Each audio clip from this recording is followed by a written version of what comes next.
오늘 다 같이 사도신경 하심으로 청년부 예배를 함께 드리겠습니다. 전능하사 천지를 만드신 하나님 아버지를 내가 믿사오며 그 외아들 우리 주 예수 그리스도를 믿사오니 이는 성령으로 잉태하사 동정녀 마리아에게 나시고 본디오 빌라도에게 고난을 받으사 십자가에 못 박혀 죽으시고 장사한 지 사흘 만에 죽은 자 가운데서 다시 살아나시며 하늘에 오르사 전능하신 하나님 우편에 앉아 계시다가 저리로서 산자와 중자를 심판하러 오시리라. 성령을 믿사오며 거룩한 공예와 성도가 서로 교통하는 것과 죄를 사하여 주시는 것과 몸이 다시 사는 것과 영원히 사는 것을 믿사옵나이다. 아멘. 네, 환영하고 축복합니다. 코로나19가 조금 진정세가 되긴 했지만 아직도 여전히 좀 심각하죠. 그래서 여러분들이 각자의 자리에서 함께 예배를 드리면 좋겠습니다. 자, 미리 공지를 띄웠는데요. 예배하는 예절에 대해서 조금 말씀드리겠습니다. 복장이라든지 또 성경책을 준비한다든지 또 집중해서 듣는 부분들을 우리가 실제로 교회 와서 예배 드리는 것처럼 준비해서 드리면 좋겠습니다. 오늘도 뭐 몇 분이 함께 참여할지는 모르겠지만 제 주중에 줌으로 예배를 드리려고 했는데 또 회장님 건의사항이 있으셔서 실시간 스트리밍으로 진행하게 됐습니다. 기대하는 건 여러분들이 오전에 혹시 온라인 예배를 드리셨으면 모르겠는데 그런 게 아니라면 청년부 예배에 참석하셔서 말씀 듣고 은혜를 같이 나누면 좋겠습니다. 오늘 말씀은 사도행전 13장 46절과 47절 말씀입니다.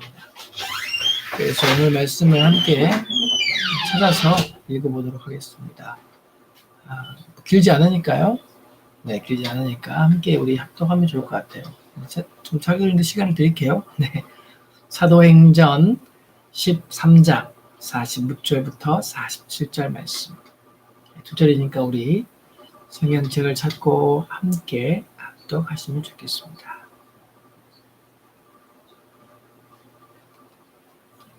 네, 두 절입니다. 우리 합독하게 해요. 시작. 바울과 바나바가 담대히 말하여 이르되 하나님의 말씀을 마땅히 먼저 너희에게 전할 것이로되 너희가 그것을 버리고 영생을 얻기에 합당하지 않은 자로 자처하기로 우리가 이방인에게로 향하노라.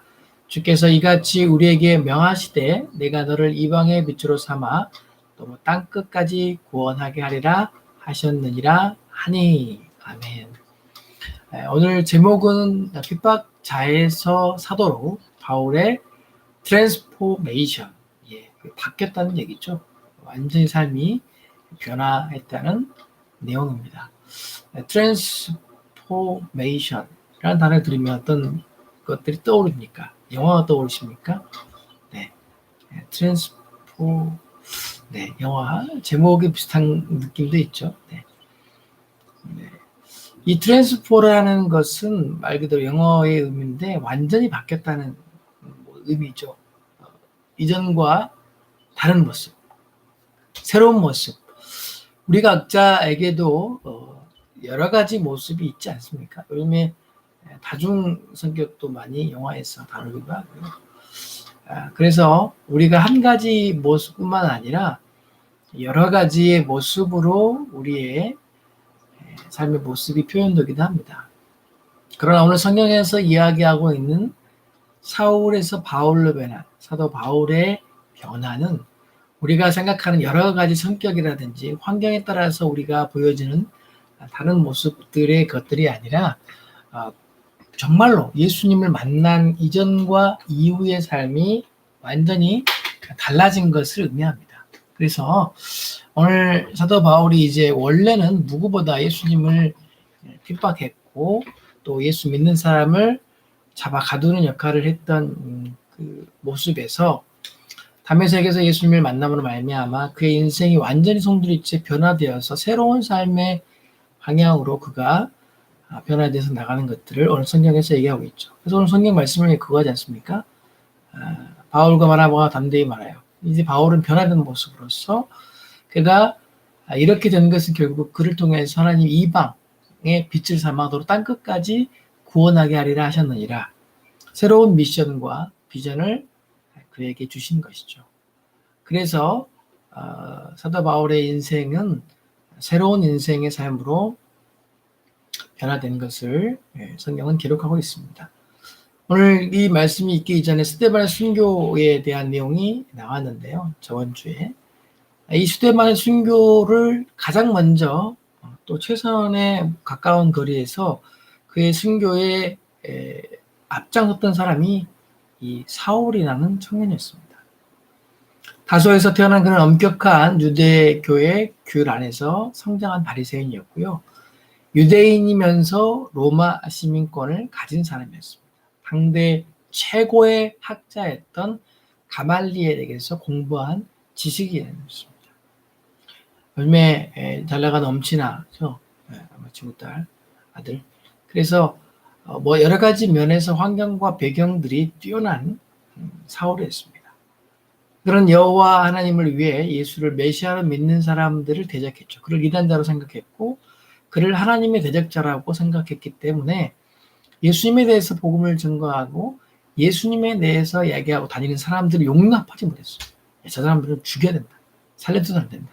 하나님을 욕되게 하는 사람이다라는 것이죠. 그래서 스데반을 공개 처형하는데 동의했고 앞장섰고 또 교회들을 핍박하는데 가장 먼저 나갔던 선두였습니다. 오늘 다메섹을 가는 과정의 이 이야기도 결국은 다메섹에 있는 예수쟁이들, 예수 믿는 사람들을 잡으려고 가는 과정이었습니다.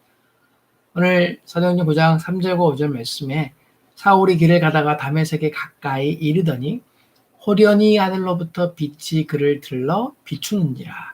땅에 엎드러져 들음에 소리가 있어 이르되 사울아 사울아 내가 어찌하여 나를 받게 하느냐 하시거늘 대답하되 주여 누구시이니까 이르시되 나는 내가 받게 하는 예수라. 사울의 머릿속은 완전히 헐 요즘 말로 표현하면 거룩한 빛이 내려오고 하늘에서 목소리가 들린다. 야 이거 하나님은 분명히 하나님 목소리인 것 같은데 아니다 예수님이라고 얘기했기 때문에 설마 그럴 리가. 예수는 자기가 알기로는 하나 랍비에 불과하고 또 그는 죽었다. 그걸로 끝인 걸로 생각하고 있었죠. 그 눈앞에 펼쳐진 자기의 환경 상황들은 전부 안 된 거죠. 내가 핍박했던 예수라는 사람의 음성을 통해서 자신의 존재를 알리고 얘기하는 것을 보면서 야 그럼 진짜 하나님의 아들인가? 라고 하면서 충격에 휩싸이죠. 오늘날 우리 그리스도인 가운데서도 예수를 믿는 가운데 이렇듯이 예수를 직접 음성 가운데 또 경험 가운데 만남들을 종종 경험하게 됩니다. 여러분 그런 경험이 있는지 모르겠어요. 저는 이제 큰 교회에서 새가족 청년부를 담당하면서 많은 사람들을 만나잖아요. 실제로 그런 간증하는 걸 들어봤어요. 예를 들면 이런 겁니다. 나도 여자분이었는데요.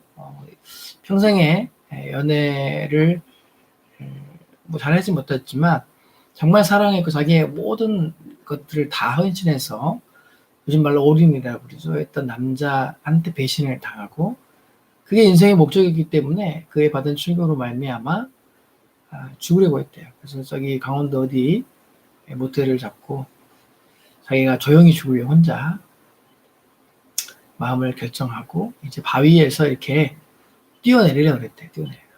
근데 오련히 예수님의 형상을 자기가 보게 됐고 그러지 말라 만류하고 그 바위에 내려와서 자기 발로 교회를 걸어왔어. 그래서 자기가 예수를 믿겠다고 하는 분들의 간증을 제가 들었습니다. 그분 지금 이제 결혼해서 아들 낳고 잘 사시는데요. 제가 세가족 담당이기 때문에 또 어떻게 사시는지를 잘 또 알죠. 실제로 그런 간증들을 통해서 예수를 만난 분이 계시더라고요. 그에게 인생 가운데에 얼마나 큰 충격이었을까 그의 간증을 들어보면서 느끼게 되는데 오늘 사울도 마찬가지로 그 순간 다메섹에서 빛을 만나면서 눈이 멀게 되고 예수의 음성을 들으면서 그는 아무것도 할 수 없는 상황 가운데에 처하게 됩니다. 4일 동안 먹지도 마시도 않고 기도만 했던 자기 살려달라고. 아기를 살려달라고 예수님을 핍박했던 자식의 모습들을 돌아보면서 두려움 가운데 떨고 있었답니다. 요즘에 그 이정훈 교수님이라고 그 울산대학교 법학과 계시죠. 과거에는 기독교를 어떻게 하면 핍박할까 법을 만들어서 올가미를 밀려고 했던 분인데 원래 출가도 했고 법적으로도 잘 알고 지식적으로 뛰어난 사람인데 CTS를 듣다가 예수님 만나가지고 이젠 예수님을 위해서 자기 복음을 위해서 이정훈 교수라는 분이 헌신하는 영상을 여러분 유튜브가 하나니까 한번 찾아보시면 그게 간증이 나와요. 그 간증을 합니다. 저는 그 간증도 보면서 참 대단한 하나님의 역사가 한 사람을 변화시켜서 그도 기독교를 누구보다 싫어하고 누구보다 혐오했던 사람이었기 때문에 법까지 만들어서 교회 다닌 사람들 아주 올가매하겠다라는 종교자유연구원이라는 그 단체에서 법을 만드는데 일조했던 사람인데 이제는 180도 예수 만난 이후에 변화되어서 기독교를 날리고 또 교회에 가서 간증하고 또 이런 시대적인 흐름에 대해서 많은 가르침과 강의를 통해서 깨우고 있는 분을 보게 됩니다. 여러분들도 마찬가지로 예수님을 만난 사람과 그 이후의 삶들이 180도 달라졌기 때문에 오늘 하나님께서 특별히 사울을 누구보다 예수님을 싫어했고 예수 믿는 사람을 핍박했던 사람을 만나주시고 그를 만남으로 말미암아 변화시키는 역사가 성경의 내용이죠. 그래서 사울은 누군가 찾아올 거라는 기도 응답을 받게 되고요. 다메섹에 사는 아나니아라는 사람을 찾아가 왔는데 알고 보니 사울이 원래 그 사람을 체포하려 했던 예수님의 제자 중 한 사람이었습니다. 사울도 황당했겠지만 아나니아 입장에서도 황당, 자기를 잡으려고 온 사람이 오늘날 예수님의 음성 가운데 만나라고 하니까 이거 어떻게 된 겁니까? 저를 죽이려고 했던 사람을 제가 만나야 된다니 황당하죠. 사도행전 9장 15절과 15절 말씀에 주께서 이르시되 가라 이 사람은 내 이름으로 이방인과 임금들과 이스라엘 자손들에게 전하기 위하여 택한 나의 그릇이라. 그가 내 이름을 위하여 얼마나 고난을 받아야 할 것을 내가 그에게 보이리라 하시니. 그럼에도 불구하고 아나니아는 하나님의 말씀에 순종하여 떠나게 되고 사울을 종으로 세우시기 위한 하나님의 계획을 그가 듣게 됩니다. 그래서 이방인의 빚으로 그를 쓰시겠다는 하나님의 계획에 아나니아가 마음은 또 불편할 수 있겠지만 순종해서 그를 만나게 되는 거죠. 어떻게 보면 인간적인 생각으로는 그렇습니다. 어떻게 하면 저를 좀 한 대 좀 때려줄까? 어떻게 하면 그를 좀 골탕을 먹일까? 고민했을 수도 있을 것 같아요. 인간적인 생각을 해봅니다. 그럼에도 불구하고 하나님의 말씀이니까 순종하는 마음으로 그가 길을 떠나게 되었고 그를 만나게 되어서 그를 도와주게 되죠. 그래서 이제는 그가 그 만남과 과정을 통해서 이제는 복음을 위해서 온전히 자신의 모든 삶들을 헌신하게 되죠. 태에 40번에 9번 감한 매를 맞고 또 죽음을 당하는 이런 환경 가운데서도 그는 평생 걸쳐 60개의 도시를 돌면서 이방을 선교를 위해서 헌신했고요. 신약 성경의 절반 이상을 썼습니다. 바울이 없는 이방 선교는 우리가 상상할 수가 없는 것이죠. 그러니까 바나바와 최초 개척한 이방 교회인 안디옥 교회, 당시 안티오쿠스라는 형제 이름을 딴 지명의 지명이죠. 그리고 1년 정도 지나는 것 가운데 복음을 증거했고 바울과 바나바를 선교사로 또 함께 파송하면서 1차 전도 여행이 시작이 됩니다. 오늘 이 땅 가운데 살아가는 여러분은 어떻습니까? 여러분의 인생 가운데 180도 터닝 포인트를 통해서 예수님을 믿었던 이전과 이후의 삶이 분명하게 여러분은 그것을 구별할 수 있습니까? 저는 여러분에게 도전하고 싶은 것은 바로 그겁니다. 여러분이 사울과 같은 인생 가운데에 분명한 예수를 믿고 결단했던 이전과 이후의 삶들의 변화된 모습으로 살아갈 수 있기를 주님의 이름으로 축복합니다. 여러분, 우리 예수를 믿는다고 해서 그저 나와 있는 공간에 또 우리가 만나는 이렇게 인터넷을 통하는 설교만으로 끝나는 것이 아니라 내 인생의 삶 가운데 예수를 정말로 그냥 지식적으로 알았던 이전과 이제는 나의 주 하나님을 고백하고 그분이 나를 위해서 십자가에 죽으시고 피 흘리셨고 이제 나의 모든 삶의 시간과 목적들은 오직 예수 그리스도를 위해서 살아야겠다는 그 결단의 이후의 삶들이 분명하게 여러분의 나누어질 수 있기를 주님의 이름으로 축복합니다. 그냥 늘 일상 가운데에 흘러가는 내 인생의 시간들이 아니라 내가 정말로 예수님을 만나는 그 시간 이전과 이후가 분명하게 구별되는 삶으로 우리 청년들이 새롭게 도전하는 삶으로 살아가시기를 주님의 이름으로 축복합니다. 제가 간증을 또 할 수밖에 없는 것은요. 제가 말씀드렸다시피 CC를 대학교 1학년 가운데 만나서 제가 예수님을 인격적으로 영접하고 그분이 나의 죄 때문에 돌아가셨다는 것이 정말 가슴 사무치게 느껴지며 기도하고 오열하고 눈물 콧물 흘리면서 정말 주님이 나를 너무너무 사랑하셨군요. 나의 죄 때문에 돌아가셨군요. 그리고 오늘 여러분의 도전하는 것은 바로 그것입니다. 오늘 이 시간 이후에 주님이 여러분을 부르신다면 또 죽음 가운데 거한다면 여러분 분명히 천국을 갈 수 있는 소망이 있습니까? 저에게 물으신다면 네, 저는 주님 만날 확신이 있습니다. 그러나 복음을 많이 증거하지 못했기 때문에 상급은 얼마 받을지는 모르겠습니다. 그러나 구원은 분명하게 저는 믿고 천국에 주님 만날 소망이 확신이 있습니다. 라고 말씀드릴 수가 있습니다.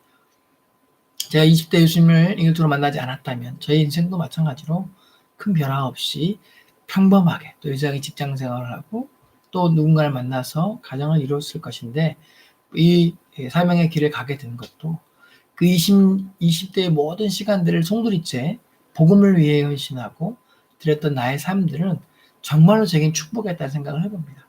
물론 서다바알과 같은 저렇게 정말 더 열정적인 헌신의 삶들, 교회를 세우고 그 핍박 가운데 있는 삶들을 저는 살지는 못했지만 적어도 주님을 만났기 때문에 그 모든 시간만큼은 내가 복음을 위해서 드려야 했던 그 결단의 과정들이 있었기 때문에 오늘 사도 바울이 예수님을 만남을 통해서 어떻게 새롭게 변화되어서 그의 인생들을 송두리째 헌신할 수 있었는지를 조금은 이해할 수 있다는 것이죠. 오늘 사도 바울이 이제 소아시아를 통해서 일찍이 안디옥, 이고니아, 루스드라, 더베까지 갔다가 다시 돌아오면서 많은 사람들에게 복음을 증거합니다. 그가 가지고 있었던 경험들, 또 유대인으로서 가말리아의 가문에서 성경에 대해서 많이 배웠던 구약에 대해서 그리고 로마 시민으로서의 권리, 권한들이 오히려 그의 복음을 증가하는 데 많게는 도움을 받았다는 것이죠.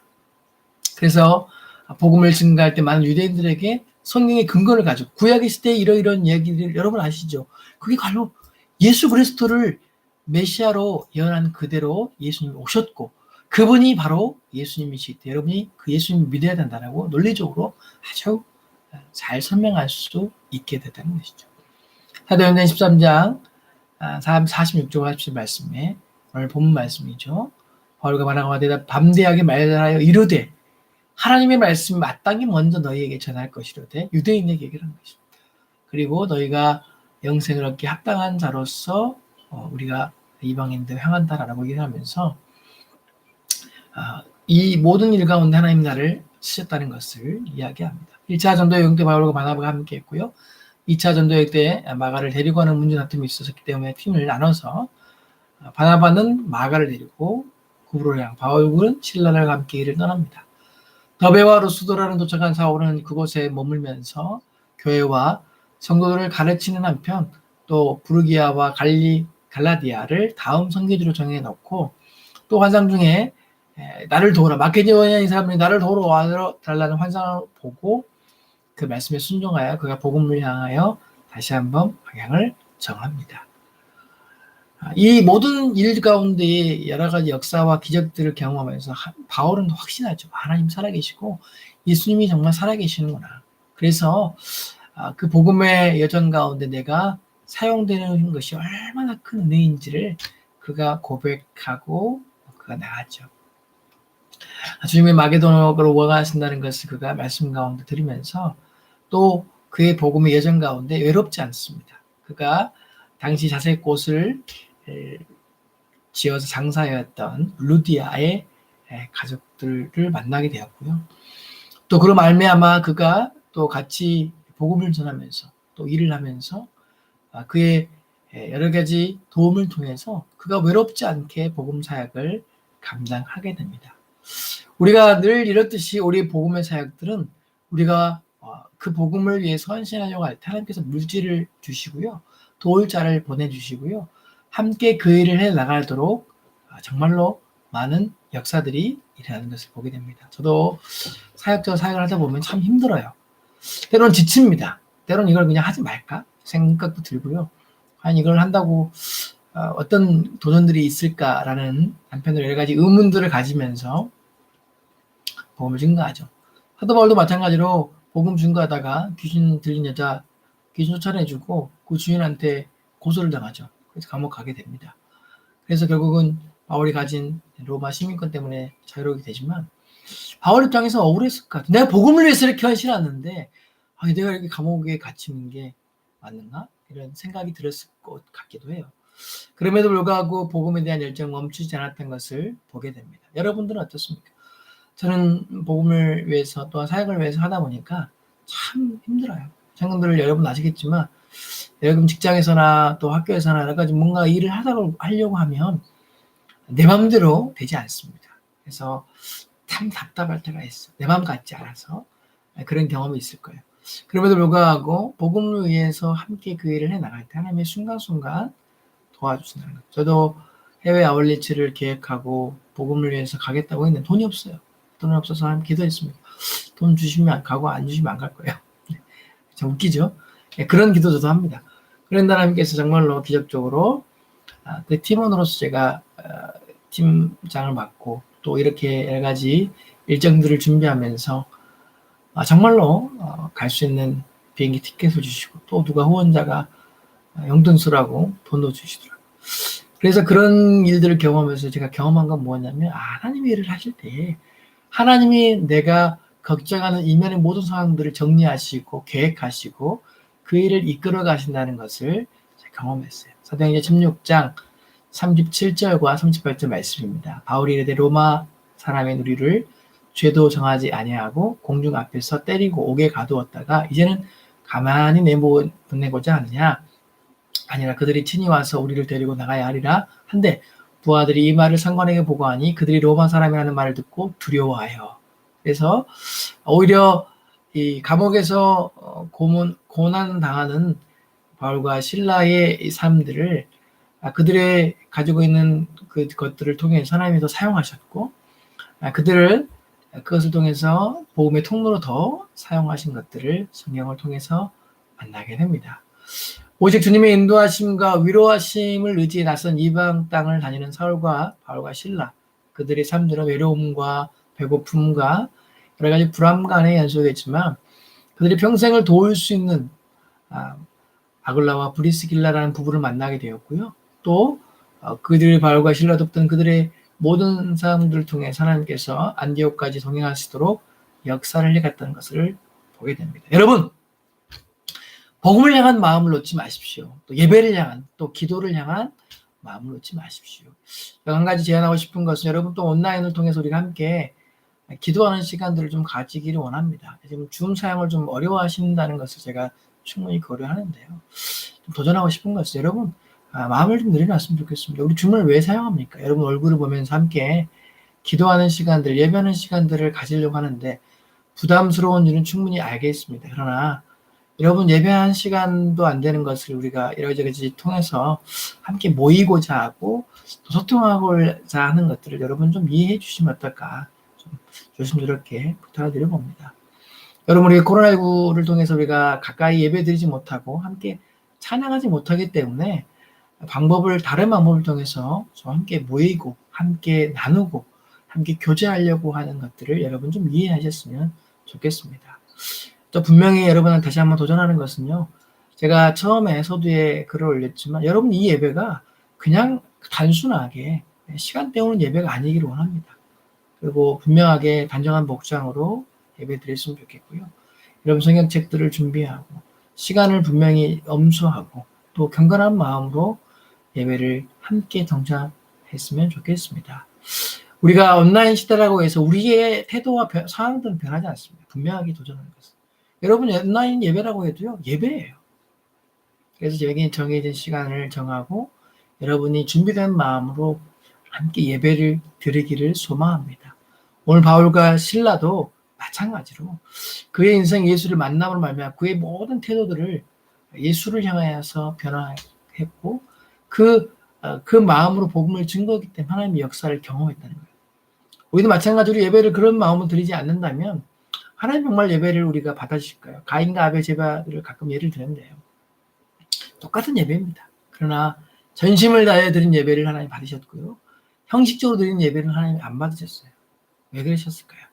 우리의 중심을 하나님이 보고 계시기 때문에 그렇습니다. 아, 네가 어떤 마음으로 지금 예배의 자리에 서 있구나. 아, 네가 어떤 마음으로 예배를 동참하고 있는지를 저는 모르지만 하나님은 아신다는 사실을 여러분 기억하시기 바랍니다.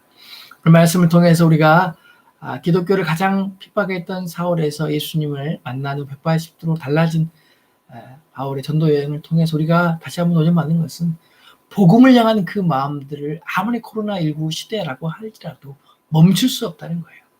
물론 여러분들은 뭐 교회 때문에 교회가 핍박받는 것, 교회가 비난당하는 것 때문에 두려워할 것입니다. 물론 저도 두렵습니다. 저도 목회자로서요. 저도 책임감을 느끼고 또 미안한 마음을 가집니다. 왜 그런 목사님 때문에 아는 교회가 또 목사님들이 도매금으로 비난을 받아야 하는지 저도 한 사람으로서 책임감을 느끼고 또 미안한 마음을 느끼지만 그렇지만 하나님의 역사가 그렇다고 해도 멈출 수 없다는 사실은 분명하다는 거예요. 아무리 코로나19 시대가 오고 더 어려운 시대가 올지라도 우리를 향한 하나님의 마음과 또 우리가 주님을 향한 마음을 멈출 수는 없다는 것입니다. 여러분 한 사람 한 사람이 오늘 사도 바울처럼 이방의 빛으로 각자의 자리에서 직장에서 가정에서나 어디서나 쓰임 받을 수 있기를 주님의 축복합니다. 또 그 삶을 감당하여서 여러분이 있는 자리 어떻든지 내가 그리스도로서 그들의 빛과 소금의 역할을 감당해야겠다. 내가 비록 시대가 지금 기독교 때문에 비난당하지만 나는 다르다는 인식을 줘서 그들이 예수를 멀리하거나 또 교회를 멀리하는 일이 없도록 내가 그 사나의 미랄에 대해서 헌신된 삶을 살아야겠다고 결단할 수 있는 우리 모든 청년 되시기를 주님의 이름으로 축복합니다. 네, 한 주 동안 건강하시고요. 평안하십시오. 기도하겠습니다.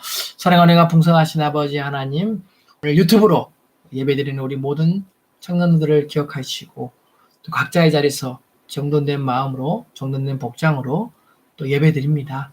하나님 박사님의 마음을 만들어주시고 오늘 사도 바울의 변화된 인생의 삶의 모습을 우리가 나누면서 무엇보다 우리가 예수님을 정말로 만나기 이전과 이후의 삶들을 우리가 구별하게 하시고 우리가 있는 처해 있는 각자의 자리에서 예수의 향기를 드리는 빛과 소금의 역할을 감당케 하여 주시옵소서. 코로나19 가운데에 교회 때문에 또 많은 건강한 교회가 바른 교회가 비난당하고 있지만 그럼에도 불구하고 우리가 그리스도를 향한 그 마음이 식어지지 않게 하시고 그것 때문에 두려워하지 않게 하시고 담대케 하시며 어찌됐든 우리의 사명을 감당하며 복음의 통로로 우리를 사용하여 주시옵소서. 청년들을 한 분 한 분을 축복하시고 코로나19 가운데 안전하게 지켜주시고 무엇보다 그의 진로와 앞길 가운데서 함께 하여 주시기를 간절히 소망합니다.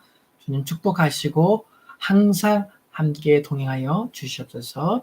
이제는 우리 구주 예수 그리스도의 은혜와 하나님 아버지의 무한하신 사랑과 성령님의 감화 감동 교통 충만하심이 오늘 유튜브로 실시간을 드리는 청년들 머리머리 위에 가정 위에 그 직장 위에 그 인생과 꿈과 비전과 만남의 축복 가운데에 이제부터 영원토록 함께 있을지어다.